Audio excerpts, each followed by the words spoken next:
Surprise, surprise, Taylor Swift endorsed Kamala Harris after last night's debate, which was kind of choppy. But what we're going to focus on today is something that the media refused to highlight, and that is Kamala Harris's evil lies. And we are going to fact check her on today's episode of Relatable. It's brought to you by our friends at Good Ranchers. Go to goodranchers.com. Use code Allie at checkout. That's goodranchers.com, code Allie.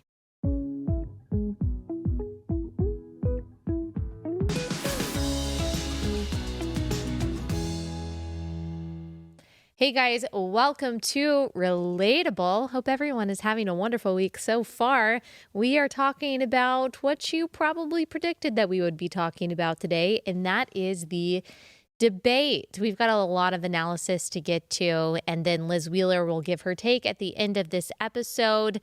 Okay, if you haven't listened to or watched yesterday's episode with my dad, our conversation, you should go back and listen to or watch that, because I would say much, if not all of what we said ended up being true. And we'll go through it all in detail today, but I'll just kind of give you a summary of everything that I think happened last night. I did watch the entire debate, even after I wanted to stop watching it.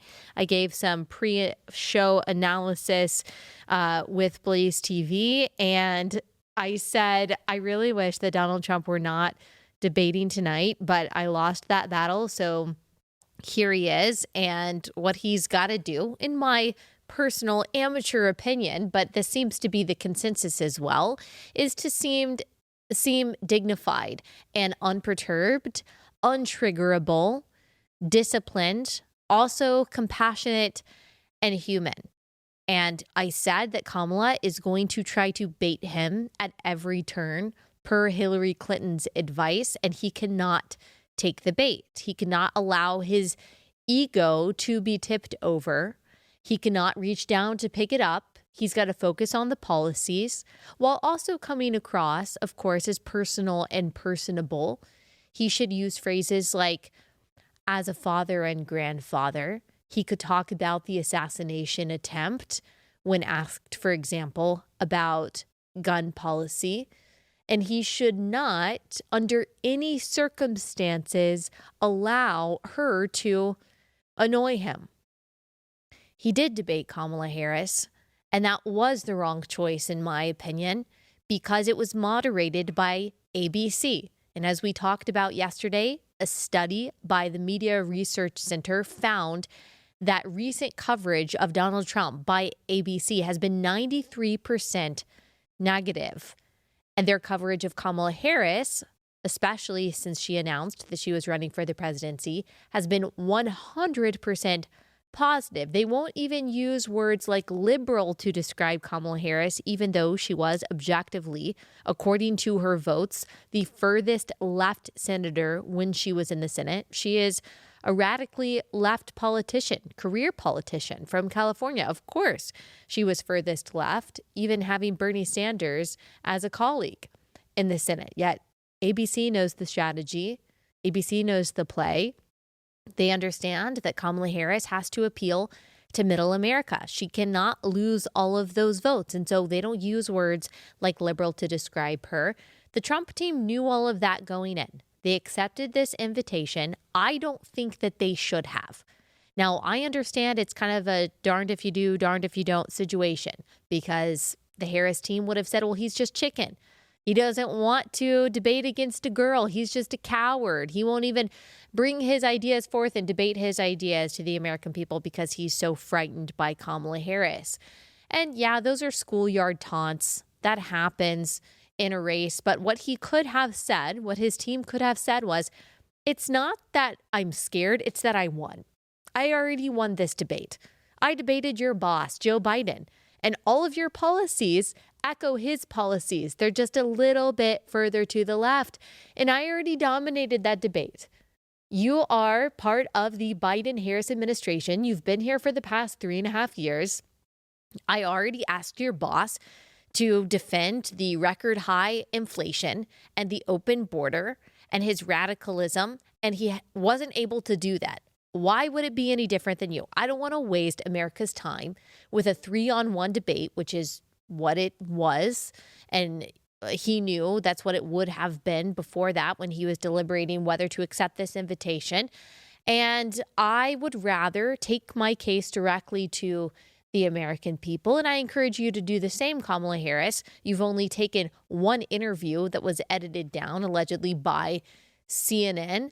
And so if you're so confident in the issues and your solution to these issues, then why don't you take it directly to the American people? Why don't you engage with the media the way that I do and the way that JD Vance does? That could have been his response, and they could have focused on a stellar campaign. Instead, I believe that everyone's time was wasted last night. Donald Trump started out strong. Kamala Harris started out weak. I was actually surprised by that. I said in my pre-debate analysis that Kamala Harris wasn't going to have a bad night. And even if she did stumble, the media was going to run cover for her, that the moderators were going to do her dirty work, and all of that was true. But I believed that she was going to perform really well. She didn't start out performing well. She had this weird dry mouth thing going on. Her voice was shaky. And Donald Trump started out really strong. And even just their presence on the stage was such a contrast that I thought, okay, this might actually go better for Trump than what I thought. Let me go ahead and show you the clip of how this evening started out. Super awkwardly, I think, on Kamala Harris's side. Here is shot 1. Kamala Harris. Let's have a good debate. Nice to see you. Have fun. Thank you. Welcome to you both. It's wonderful to have you. It's an honor to have you both here tonight. Okay, in case you didn't know, in case Trump didn't know, that is Kamala Harris. I just thought that was really weird and awkward to kind of introduce yourself. Obviously, he knew exactly who you were. And then it was just obvious to me from there on out by the shakiness in her voice and her mannerisms that she was very nervous. Now, she did not stay nervous. She picked up steam pretty quickly, and I'll explain why I think that happened, when I think that happened, and what that tells us. And we'll also obviously get into what I think this debate means for the race, if anything. But first, let me pause and tell you about our first sponsor for the day. It's Carly Jean Los Angeles. Y'all, I just did this really fun photo shoot with all of our Carly Jean Los Angeles Share the Arrows merchandise. That is absolutely adorable. It is like my favorite CJLA clothing items that I own now, which is saying a lot because I love everything that I own from CJLA. All of their stuff is super comfortable, super versatile. But the t-shirts, the hoodies, the crew necks, the totes, the hats that we have available for you guys at Share the Arrows only for attendees. It's just so adorable. Also, they've got a great deal going on right now at Carly Jean Los Angeles. If you use code AllieB at checkout, you get 20% off your next order. So go to carlyjeanlosangeles.com, use code AllieB that works on any item for 20% off your order.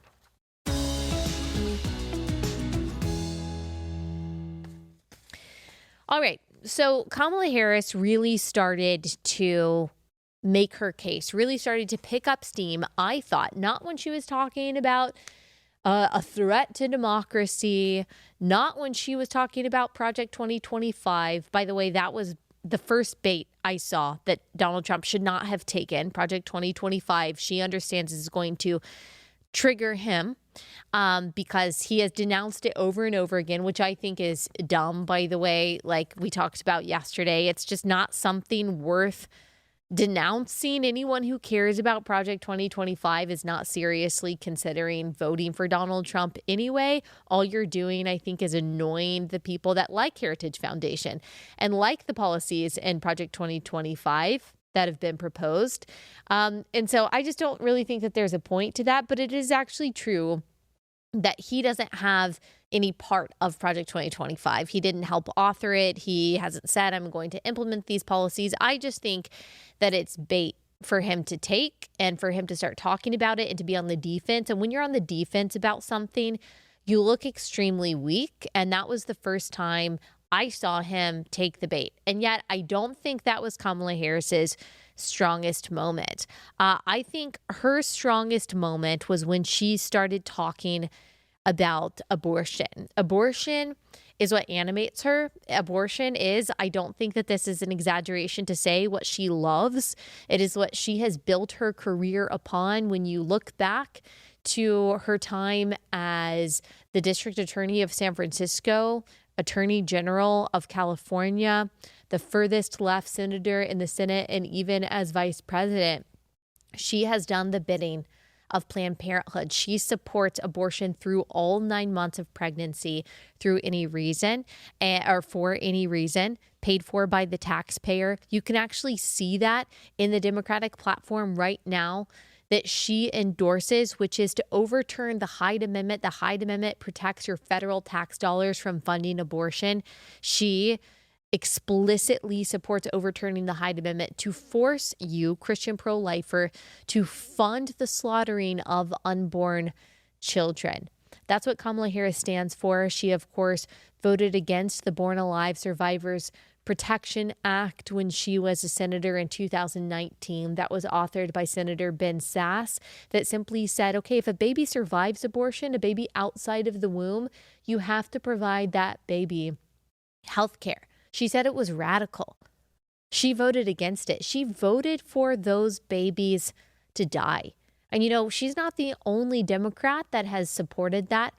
The governor of Virginia, former governor of Virginia, Ralph Northam, explicitly said that he supports that. And so did Tim Walz. Tim Walz, who is her running mate. That is the policy in Minnesota. So that's what this ticket represents.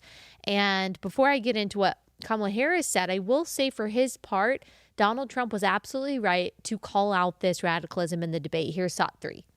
Her vice presidential pick, which I think was a horrible pick, by the way, for our country, because he is really out of it.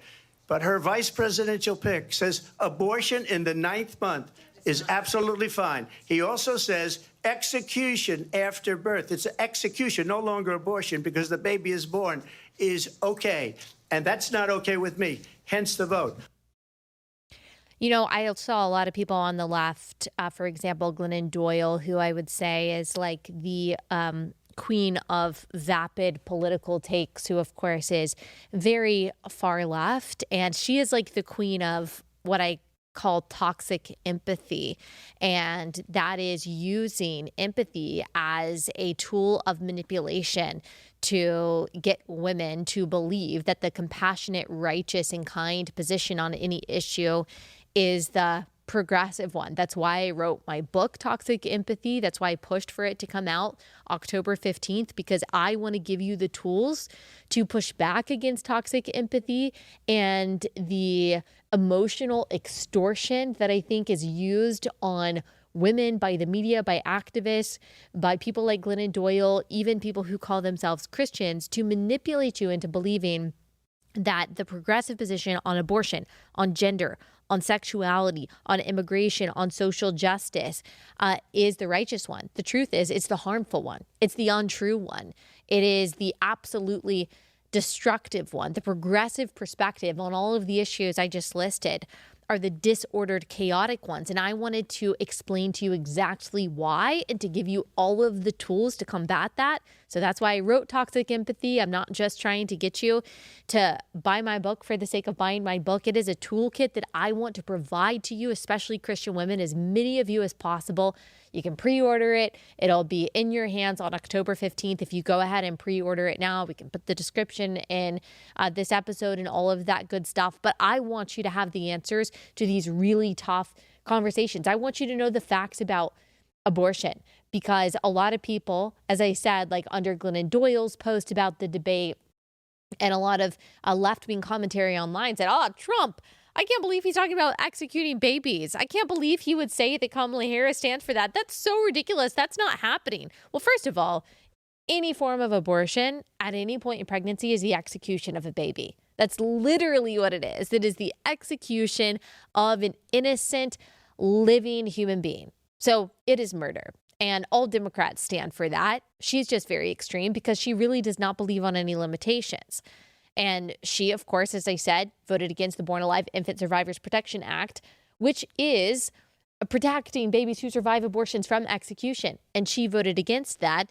And he is absolutely right when he talks about the state of Minnesota. This is not an exaggeration. I know he talks kind of in a way that sounds hyperbolic, but he's exactly right. So let's look at this, because the moderator, David Muir, who is going to have like a statue built of him by the like blue and on libs, who absolutely loved that he basically saw it as his job not to moderate the debate, but to debate Donald Trump, not to debate Kamala Harris, but to debate Donald Trump. He inserted himself and he tried to fact check what Donald Trump just said there and said, there's no state in this country where it is legal to kill a baby after it's born. But let's look at Tim Walz's state of Minnesota, which of course Trump just referenced there.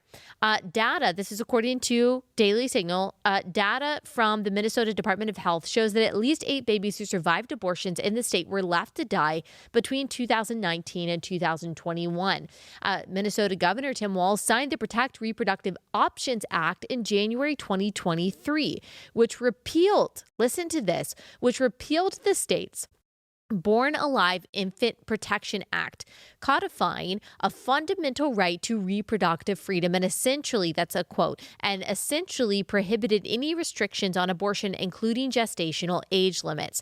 The bill also removed the requirement, listen to this, for abortion providers to report cases in which infants survive abortion attempts, a measure that had been in place since 2015. We are talking about babies outside of the womb. Tim Walz and Kamala Harris believe that they should have no right to health care, that they should be left to die. Children who survive abortions are born alive and left to die, can be born alive and left to die in 15 states, including, and in addition to the District of Columbia. In the U.S., there are at least 277 known cases. All right? Most states don't report this. They don't have to report this. 277 known cases in which an infant has been born alive following an abortion. This is according to the Family Research Council. And when I testified on behalf of the pro-life policies that were implemented by the Trump administration as the sole pro-life testifier in Congress before a House Congressional Committee, I was sitting next to 4 abortion activists, one of them an abortion provider. I talked about some of these stories. I talked about Sequoia Williams, for example, the woman who has told the awful story of her baby surviving an abortion. She saw her baby struggling to breathe. She saw her baby trying to survive. Of course, then she had a change of heart as she was aborting her baby at 7 months. And they held her back and they threw her baby in a waste bucket. That's how her baby died. Jill Stanek also testified before Congress several years ago. She was a nurse. One day on her job in the hospital, she opened a utility closet and she found a little 22-week-old baby who had survived an abortion. He had been aborted because he had Down syndrome. He was still breathing and she held him while he died.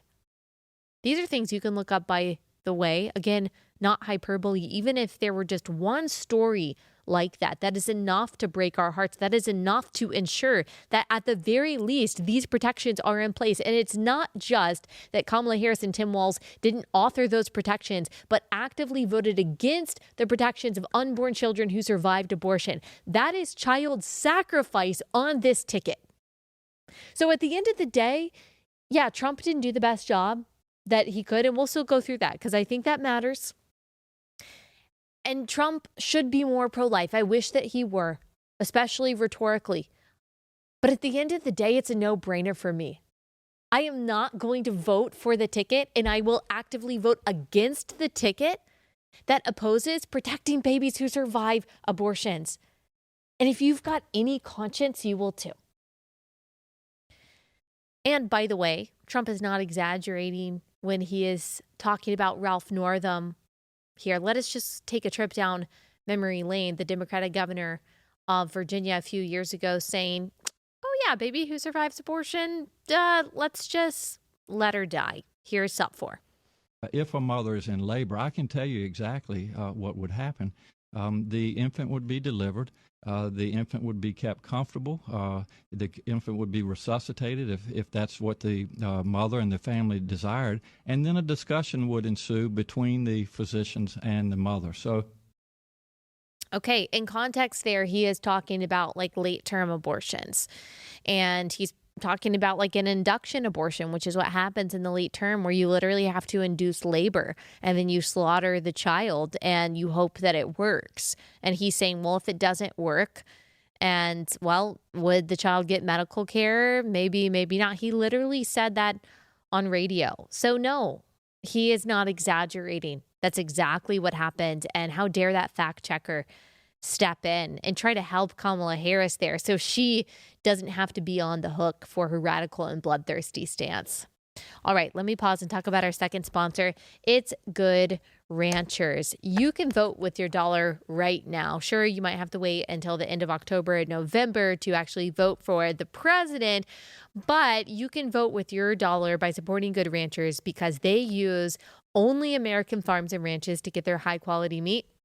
It's what we use in our home, and we absolutely love it. Better than organic chicken, craft beef, the best cuts of steak. It makes our life so much easier getting to order our box of meat that shows up at our front door on dry ice every month, rather than having to worry about picking out the right meat in the grocery store. The rising costs of meat in the grocery store are crazy, even for chicken that is imported or craft beef that is imported from who knows where. I mean, the prices are just insane, but it saves us money. It saves us time and energy and worry getting all of our meat from Good Ranchers. So if you go to goodranchers.com right now, you can check out the presidential promo that they have going on. You can get a free add-on for a whole 4 years when you subscribe today. When you go to goodranchers.com, use code Allie, you'll get $25 off your first box. Goodranchers.com, code Allie.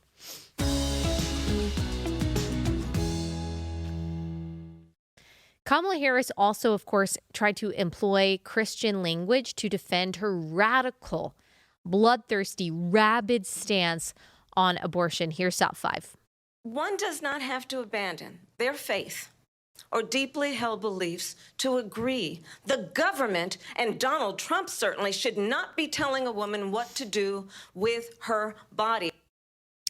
Yes, you have to suspend your belief in biblical doctrines to vote for the right to slaughter a child, particularly through all 9 months of pregnancy. That's what Kamala Harris supports. And of course, her voting record shows that she also supports letting those babies who survive abortions die. She has gone after every pro-life pregnancy center in the state of California. She has gone after pro-life reporters.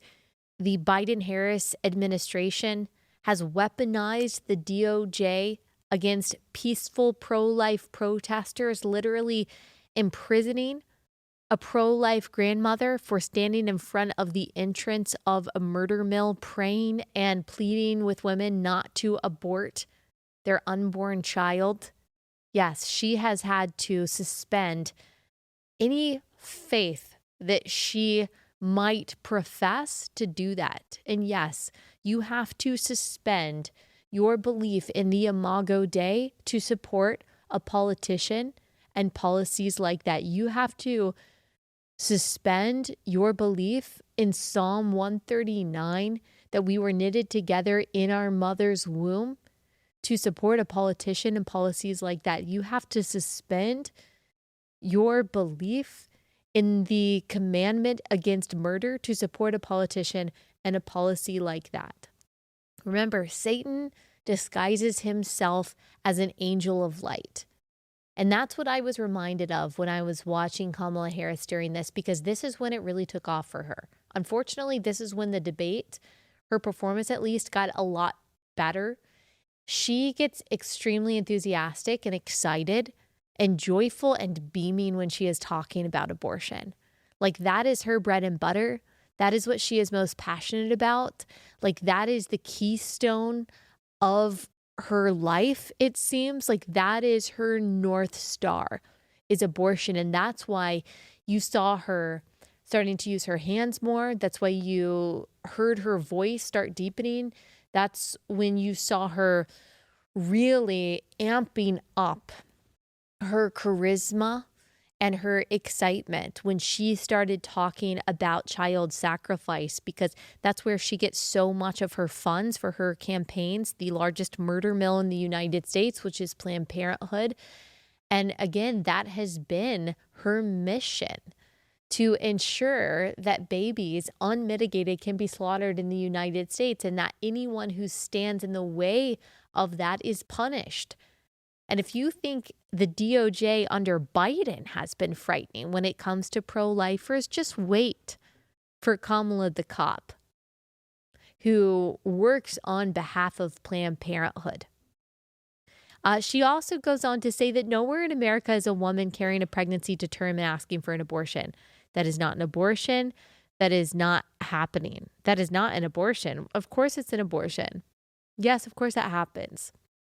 If you've seen the testimony of Leroy Carhart, he gave a testimony, a deposition in 1997, and we have quoted it on this podcast several times, where he describes what happens in a late-term abortion that he, of course, conducted several times over his career. He is, I believe he actually died a couple of years ago and was honored by Planned Parenthood. And unless he repented, we know that he is hearing the screams of the babies that he aborted for all of eternity, or at least I imagine that's what hell is like for him. But he describes what it was like to reach inside the birth canal and to cut the spinal cord of a child, a living child, while that child is being induced and delivered. And he described if a child had successfully been killed, starved out by starving the baby of the amniotic fluid before induction and delivery in a late-term abortion, the baby would come out like, quote, meat in a crock pot. He's talking about a living human being. He's talking about a baby. You know the story of Kermit Gosnell. Late-term abortions happen. The best data that we have, even from the Guttmacher Institute, which is the research arm of Planned Parenthood, tells us that at least 10,000 babies a year are aborted in the third trimester. Yeah, that's happening. Unfortunately, it's probably happening more than we even know. Was she fact-checked at all? Did the moderators push back on her, ask her for clarity? No, the moderators did no such thing. They never pushed back on her. As many lies as she told, she was never given any pushback or asked to clarify any of her stances at all. It was 3 against 1, and they were working on behalf of Kamala Harris, which should be an insult to your intelligence, no matter which side of the aisle that you're on, by the way. Here's the truth. 8 states and Washington, D.C. impose no-term restrictions on abortion. Last year, The Atlantic profiled Colorado abortion doctor Warren Hearn for his work performing late-term abortions, even to 35 weeks. Patients come to him from all over the country because he is one of only a handful of physicians who can and will perform an abortion so late. Kate Carson, she was someone who was interviewed in this Atlantic piece. She got an abortion at Hearn's clinic in 2012. She said, "I put my baby down like a dog." She was 35 weeks pregnant with a daughter who doctors diagnosed with multiple brain anomalies. But the diagnosis was not fatal, so because her child had special needs, she brutally slaughtered her child at a time when that baby could absolutely feel pain. And this is from the author of that Atlantic article. Hearn estimates that at least half and sometimes more of the women who come to his clinic do not have any kind of fatal diagnoses. So women are walking, not that that's an excuse, that would be an excuse, but women are walking in the third trimester deciding they don't want to be pregnant. And look, not all of these women are victims of abuse or coercion or manipulation, not even in some kind of dire situation because of the failure of the state or the failure of compassion of other people. Like, remember, women have agency. We have the ability to choose evil. Not all women who have abortions are victims. And that's, of course, what a lot of people would like you to believe. But we have to realize, like, women are capable of sin. They're capable of choosing murder. And we have to look that in the face and just realize that. And yes, the law should have something to say about that. Obviously, the law should, of course, protect the right of children not to be murdered at absolutely any stage. Harris also lied, claiming that Trump is against IVF. Again, this was bait. He shouldn't have taken this. But that of course is not true. And he did try to correct that. Again, did the moderators push back on her? No. Did they try to get her to answer about abortion? No. And here's her non-answer on that, SOT 7. You should ask, will she allow abortion in the 8th month, 9th month, 7th month? Come on. Okay, would you do that? Why don't you ask her that question? Why don't you answer the question? Would you because veto? Under Roe v. Wade, Answer the question, would you veto? you could do abortions in the 7th month, the 8th month, the 9th That's month, not true. and probably after birth. First of all, I thought the mics were supposed to be muted. I think it's weird that they allowed her mic not to be muted in seemingly like strategic moments. He's right there. She says that she supports the protections that were in Roe v. Wade, but it is still and was legal for states to allow abortion for virtually any reason through all 9 months. Now, after the point of viability, which is typically agreed to be 24 weeks, though babies born earlier than that have survived, there were certain stipulations according to Doe v. Bolton, like, it has to be for certain health reasons, but health reasons also included emotional and mental health. And so, yes, babies were being aborted through all 9 months. So when she says that she stands for the protections in Roe v. Wade, I'm interested what she means by protections, by the way. Again, that's such like an ironic, paradoxical euphemism. Who is being protected? Certainly not the babies inside the womb. Yes, she does believe in abortion through all 9 months. Remember her vote on the Born Alive Infant Survivors Protection Act. Let me pause and tell you about our next sponsor before we get into the rest of it, and that is Alliance Defending Freedom. So I've just told you about some victims who were victimized by the DOJ, people who were exercising their First Amendment rights, and because of the application of an obscure law, unfortunately, they are in prison thanks to the Biden administration. And this is what Democrats do. They use lawfare to oppress people that they don't agree with, like Jack Phillips, the cake baker in Colorado, who wanted to exercise his faith in how he conducted his business, and his life has just been turned upside down for more than a decade because of these progressive activists who want him to affirm and celebrate their choices when it comes to gender and sexuality. Well, he's being defended, has long been defended by Alliance Defending Freedom. Alliance Defending Freedom is on the front lines, and they are protecting the lives, the livelihoods, the First Amendment rights, and all of the constitutional rights of their clients. And they do so with no charge to the client, for no charge from the client. So the way that they do that is through your support. And if you go to joinadf.com/Allie, you can download a free guide that's especially for parents and giving you the tools to help your kids, to educate them on the issues that matter. But also you can go there and support them however you can. So go to joinadf.com/Allie.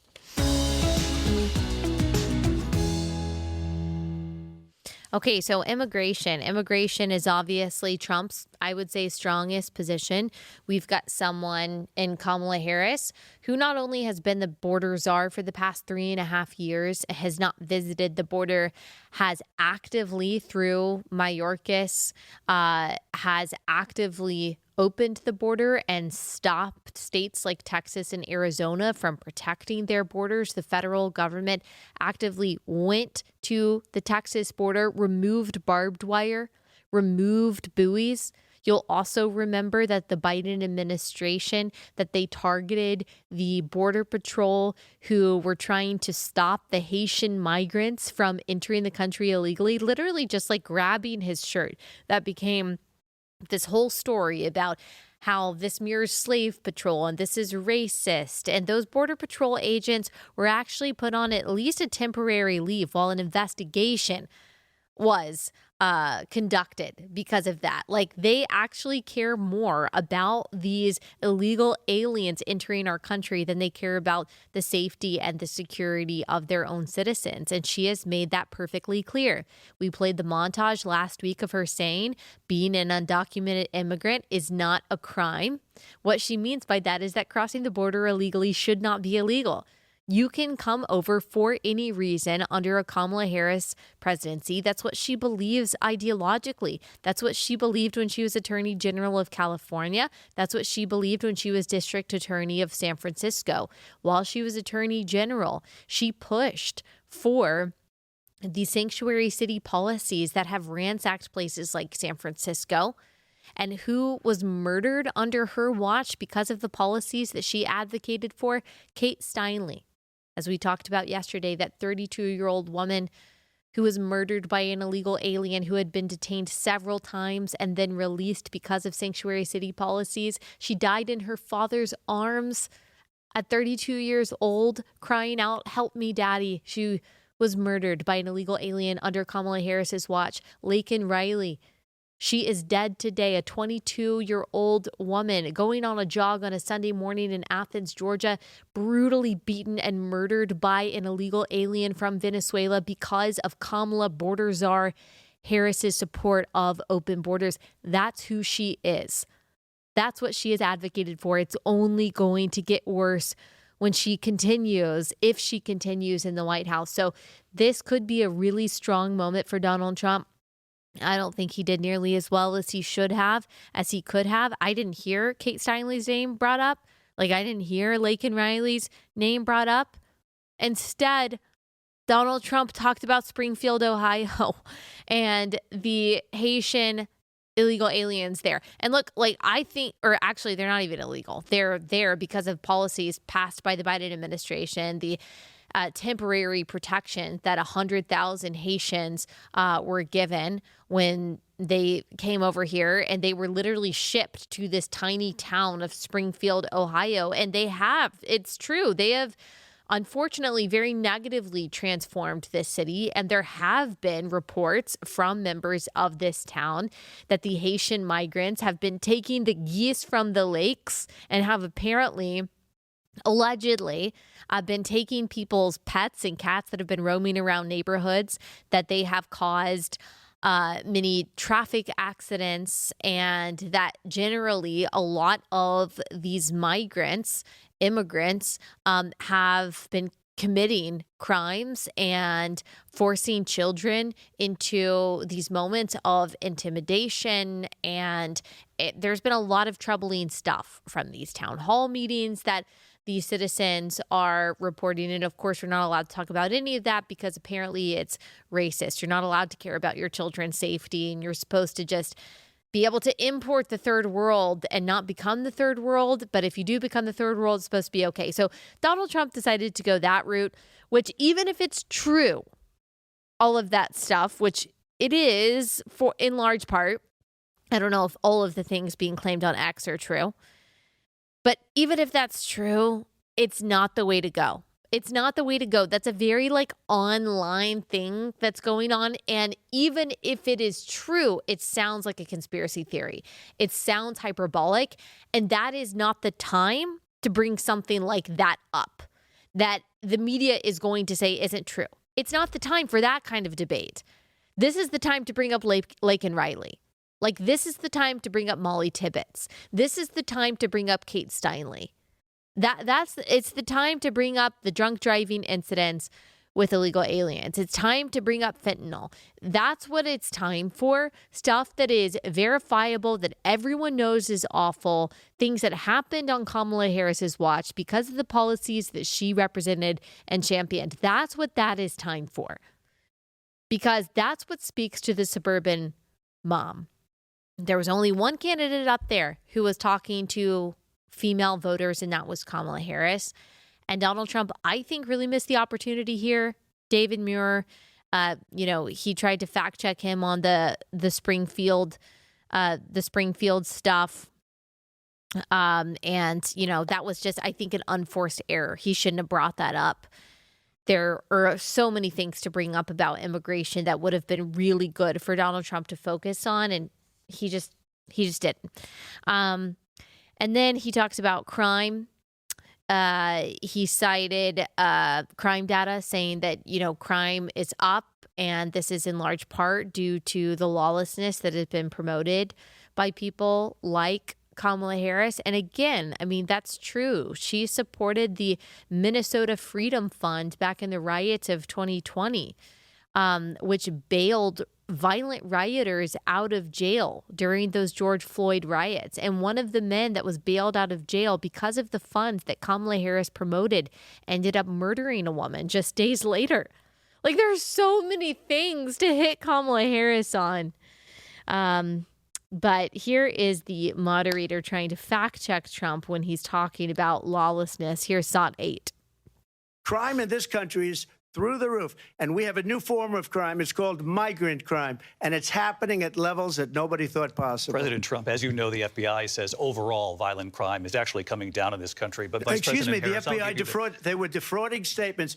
They didn't include the worst cities. They didn't include the cities with the worst crime. It was a fraud, just like their number of 818,000 jobs that they said they created turned out to be a fraud.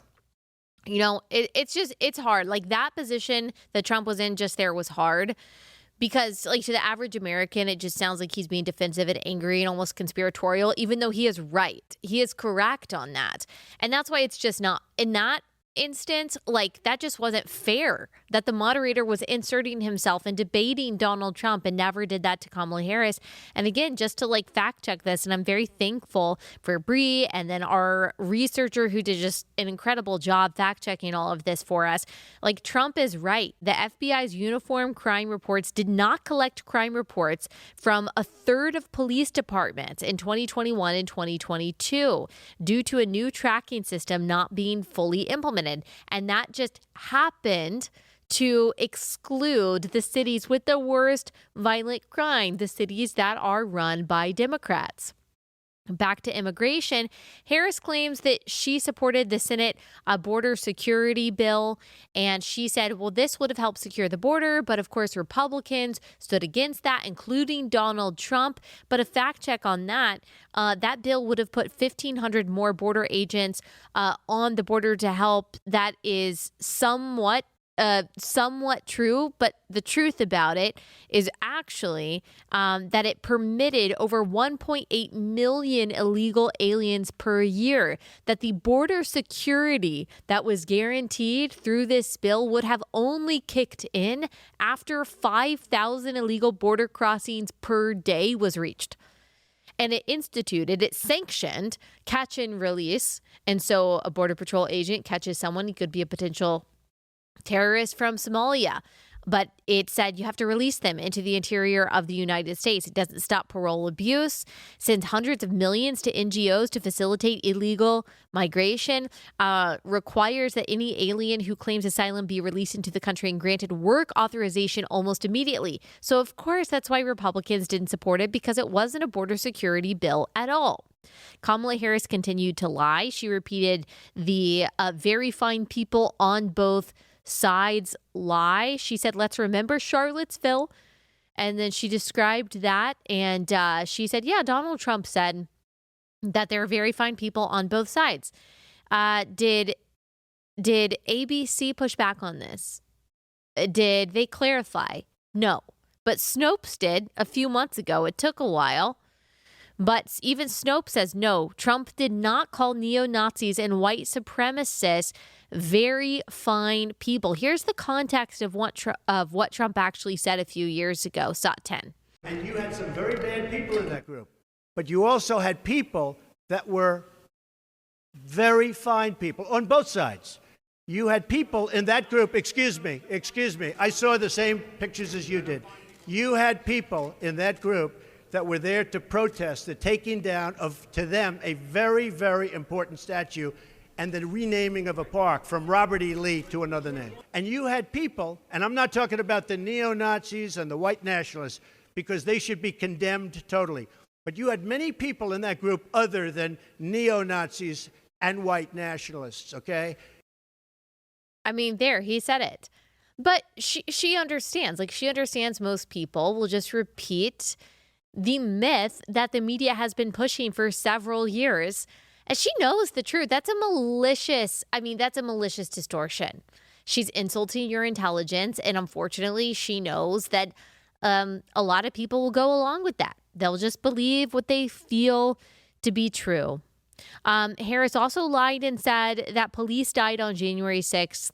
That is not true. One officer died the day following after suffering a stroke. And that is really sad.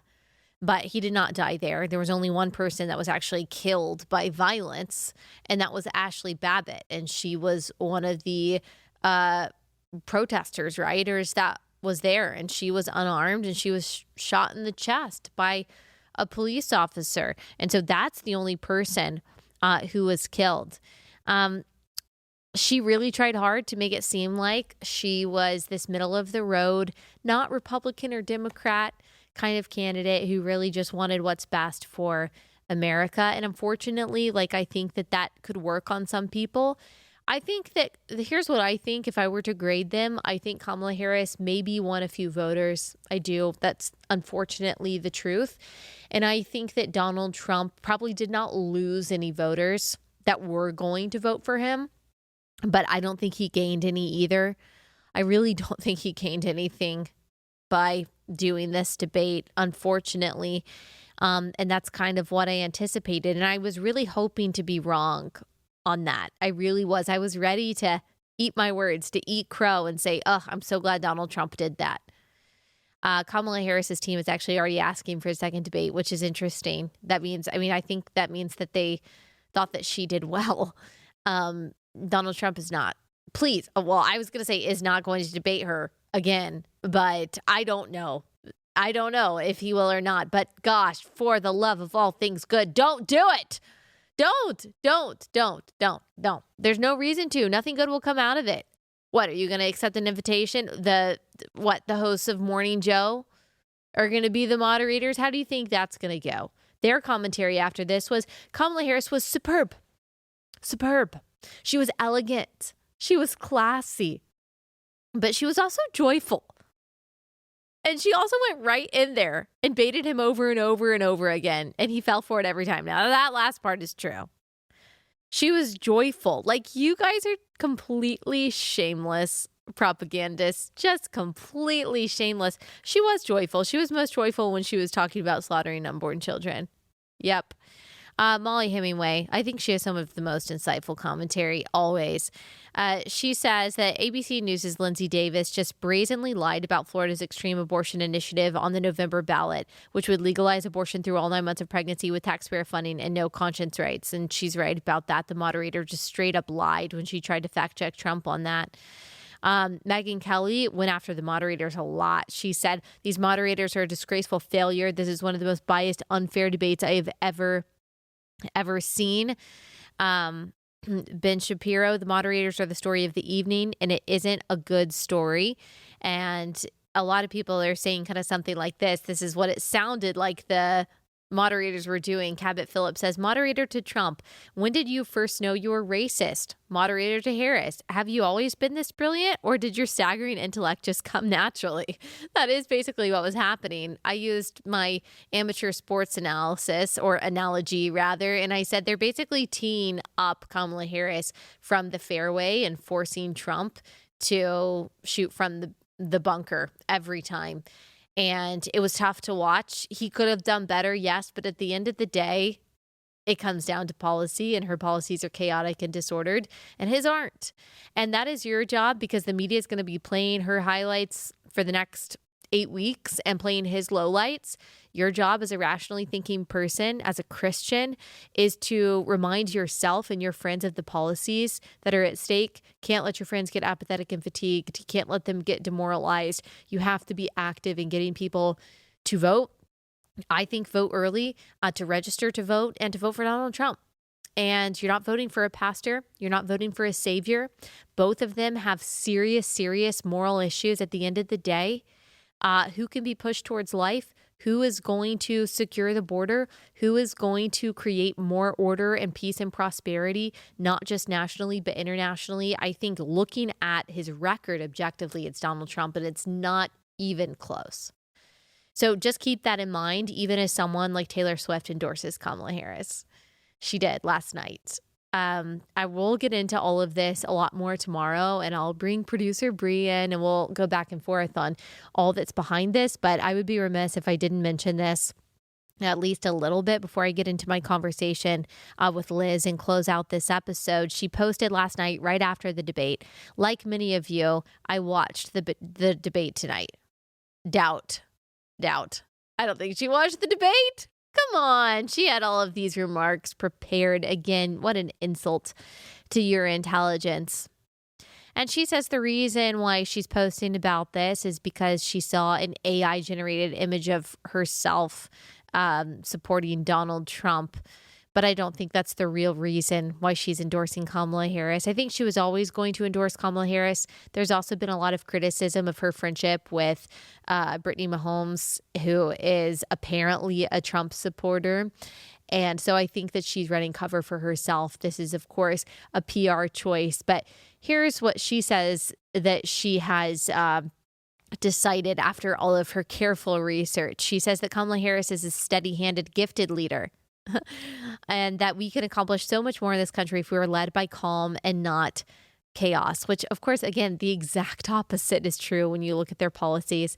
She says that she was impressed by her selection of running mate Tim Walz, who has been standing up for LGBTQ plus rights, IVF, and a woman's right to her own body for decades. So the slaughter of unborn children, that is one of the three reasons why Taylor Swift, this role model apparently for so many young women, is not only voting for, but publicly endorsing Kamala Harris, who absolutely enthusiastically supports the slaughter of children, both in and outside of the womb. And of course, she has a picture of herself holding her cat. She's supposed to say, she's a childless cat lady, as they have been, making fun of J.D. Vance for saying many years ago. Taylor Swift has this line in one of her songs where she says, I have this thing where I get older, but just never wiser. Yeah, we've noticed you lack discernment when it comes to your relationships, when it comes to your moral compass, and certainly when it comes to politics. Can you enjoy her music and knowing that she is completely lost? Sure, you can enjoy her music. But do I think you should allow your teenage daughter to look up to her as some kind of role model, knowing that she prioritizes the right to slaughter unborn children and that she is publicly and enthusiastically endorsing that position? No, I don't. We'll have more on that tomorrow, but I want to get to this conversation with Liz Wheeler. She's got some excellent commentary, insight for us today. Before I get into that, let me tell you about our last sponsor. It's Jace Medical. Biden has signed off on a highly classified plan that shifts America's nuclear strategy to focus on China as a nuclear threat and to prepare for the possibility that the communist nation could team up with North Korea and Russia and the United States, which is really scary. That could have a major effect on our supply chain. Unfortunately, we rely on China to get a lot of our medication. And if you are worried about that, then you need to make sure that you have an emergency supply of common antibiotics, as well as a year-long supply of the prescriptions that you and your family rely on. You can get a Jace case with the most common antibiotics for infections that you may need. And you could also get a Jace Daily case, which is a year-long supply of the prescriptions that you and your family rely on. Really great way to take care of your family and to be prepared. Go to jace.com. Use code Allie at checkout for a discount on your order. That's promo code Allie at JASE.com.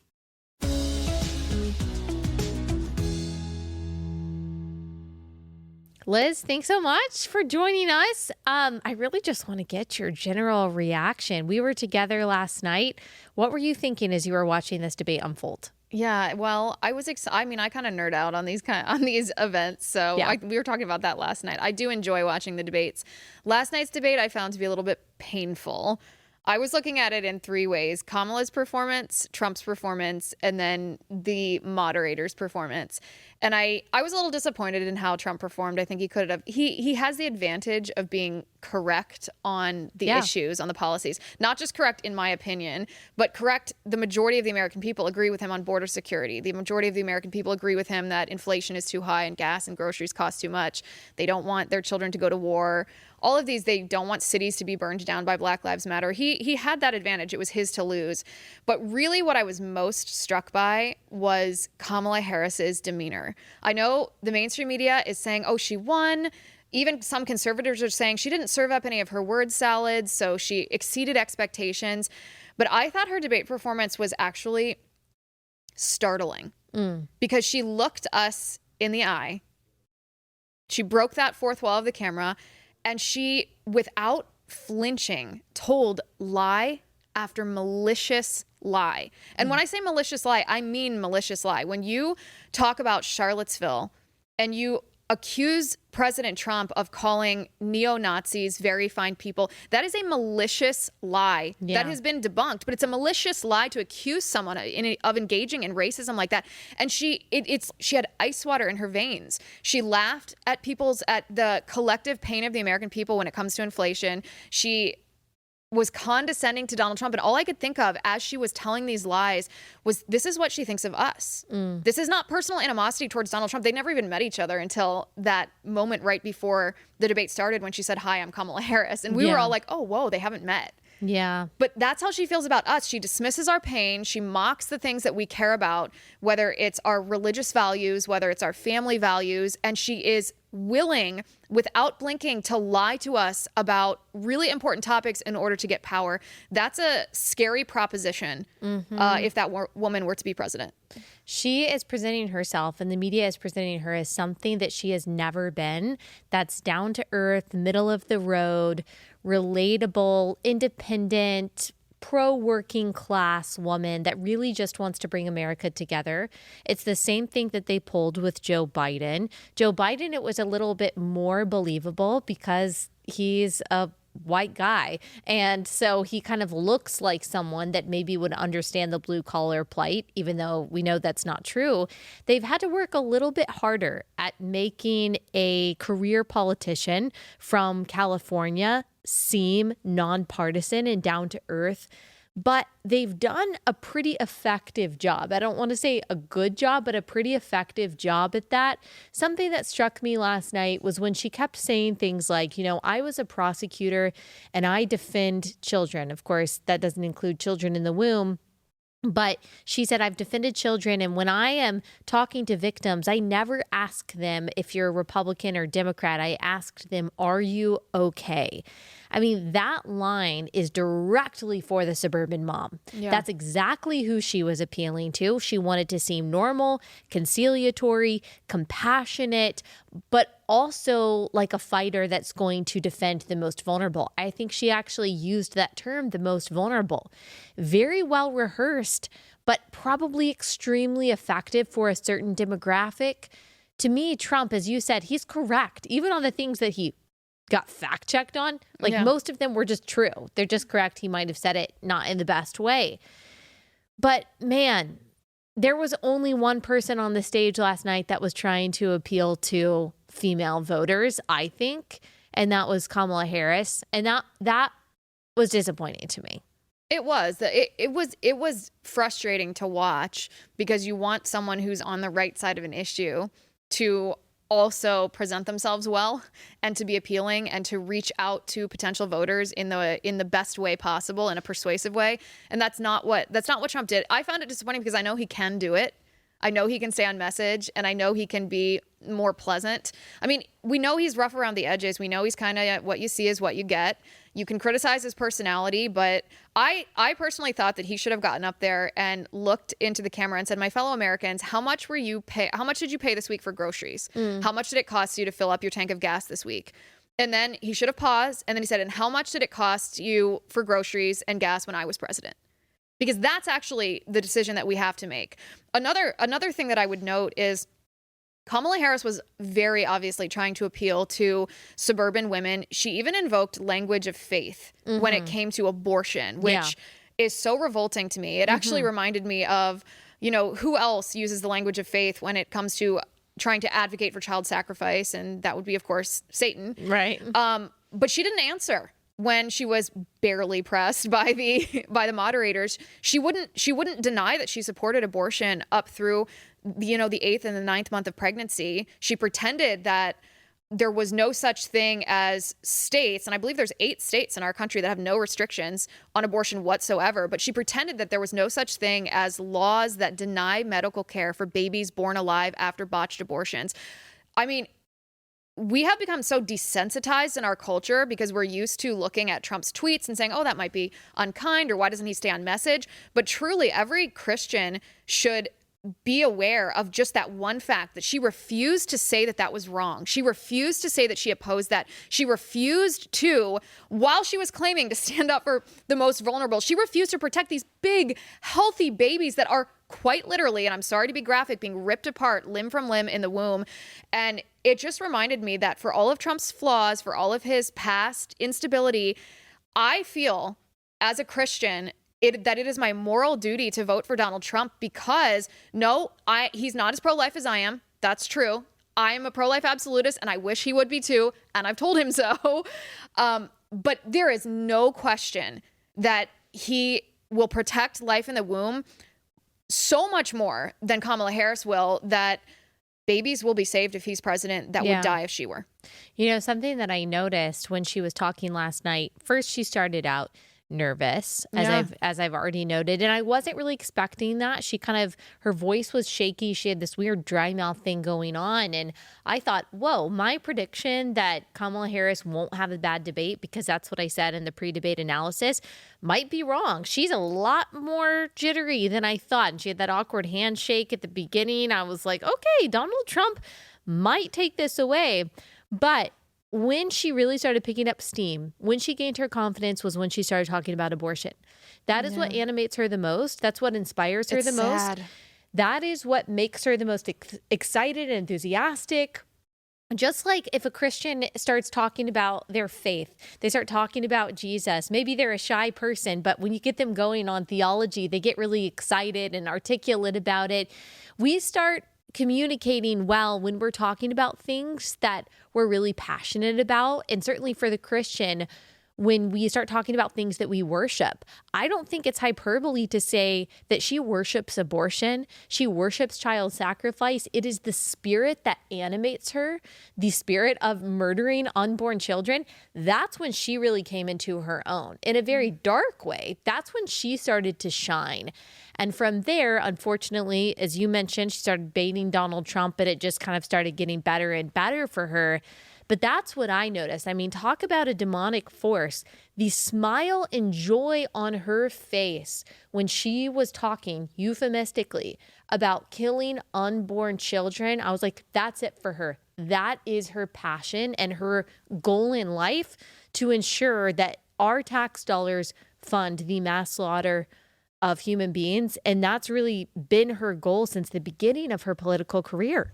It's her entire, that's one of the interesting things about Donald Trump and Kamala Harris is nothing is hypothetical with them. Yeah. They both have, Trump was in the Oval Office. We know there's all these accusations that the left makes. Oh, he wants to be an authoritarian. He wants to be a dictator. He wants to do away with the Constitution. Well, that doesn't make any sense because he was in the White House and he did no such thing.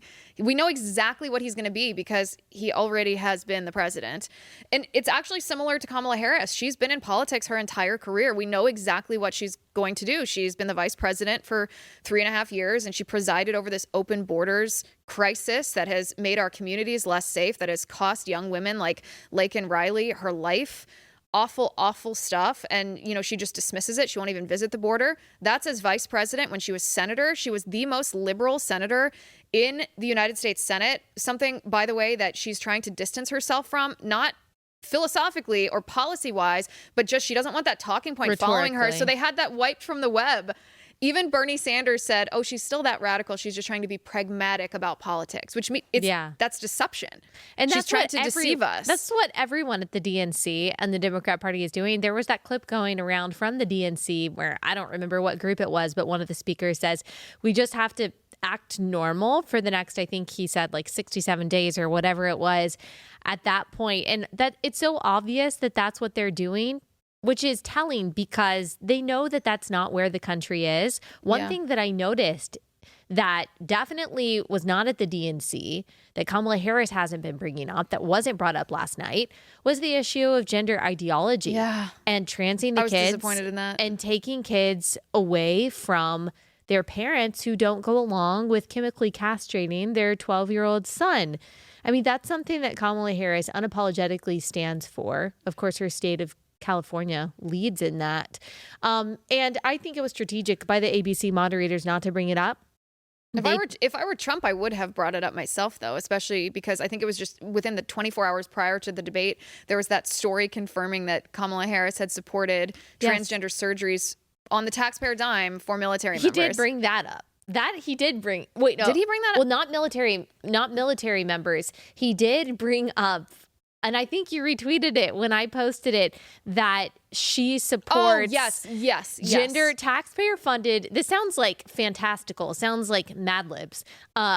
Taxpayer funded gender transition for detained illegal immigrants. Detained illegal immigrants. That's she what it was. literally said that to the ACLU in 2019. CNN reported it. It's not a conspiracy theory. It's so crazy that the moderators just like blasted past that. This is one thing that I didn't like that conservatives did in the lead up to the debate. They've actually done this ever since Kamala Harris was anointed as Democrat nominee. Is there's this narrative from the right that says Kamala Harris is dumb. If you look at her word salads or her, her batty laughter, they're like, oh, she's so dumb. And I actually don't agree with that. I don't think that she's dumb. I'm not saying that because I necessarily care about the insult or think it's politically this or that. I actually don't think that she is dumb. I think she's diabolical. And I think that Trump may have underestimated her a little bit last night because she sometimes comes off in a certain way when she does engage in those verbal gaffes. But she was the epitome of prepared last night. She was. And that's why I found her performance so chilling, is because she wasn't misspeaking when she said these things. She wasn't lacking context for her positions. She knew exactly what she was doing. She was trying to trigger him, get under his skin and bait him based on his ego, like triggering him about his rallies or about where he got his wealth from his father. She was deliberately trying to provoke him. She was lying about his history. I actually wanted him to say, are you trying to get me shot again by telling all these lies that make me sound like I'm Hitler? Because that's why I just took a bullet to the head 6 weeks ago. He almost kind of did say that. And then as you pointed out, the moderators brushed past Which blew my mind. Like, can you imagine we are less than 2 months away, or we're less than 2 months past an attempted assassination on the president? They didn't even address that. Right. Didn't even address that. Yeah. Or the divisive rhetoric. But I don't think Kamala Harris is dumb. She knew exactly what she was doing. She was trying to appeal to suburban women. She was being deceptive about it. And at the end, she turned to Donald Trump and said, we need to stop disparaging people. And I'm thinking to myself, all you did up here was disparage him, which I don't care as much about two politicians disparaging each other, but he represents us. He's up there because he's the one that we picked to represent our values. And by disparaging him, she's disparaging us. Yeah. And she has proven, going back to her history, she was vice president. Before that, she was a senator. Before that, she was the attorney general of the state of California. She's proved to us in California exactly how she wants to treat us as Christians, as conservatives, and pro-lifers. Yeah. We know our friend David Daleiden is still entangled in all of the lawfare that she aimed at him. I mean, she raided his apartment. She took his laptops and confiscated footage because he caught Planned Parenthood committing a crime. And she didn't like that because she's cronies with Planned Parenthood. So she tries to make him a criminal. And she didn't investigate Planned Parenthood. No. Just to see. It'd be one thing if she truly investigated both of them and found no wrongdoing by Planned Parenthood. Of course she would. But she didn't even investigate just to see. Right. If that were true. Because she doesn't care about that. She also tried to, she didn't just try. Her state of California passed that law that the Supreme Court overruled. The FACT Act. Yes, the Reproductive Fact Act, which tried to force crisis pregnancy centers to advertise state-funded free abortions. Yep. That She doesn't care about your First Amendment rights. We've already seen the weaponization of the DOJ against what I believe to be free speech. Protesters who are standing in front of abortion clinics, they're serving time in prison. That's Biden. This is only going to get worse under Kamala Harris. Okay, tell people where they can find your continued commentary on this, because you are a new Blaze TV host, but you are doing what you have long done, which is offering fiery and apt analysis on everything that's going on politically. So where can they subscribe? Yes, and I'm so excited to be part of the Blaze. It's been so fun thus far. We're about a month in. Yeah. My show is on Monday, Wednesday, and Friday at 5 p.m. Eastern. You can go to youtube.com/Liz Wheeler. You can listen to it on Apple Podcasts or Spotify, or you can watch it on blazetv.com. Awesome. Thanks so much, Liz. Thanks, Allie.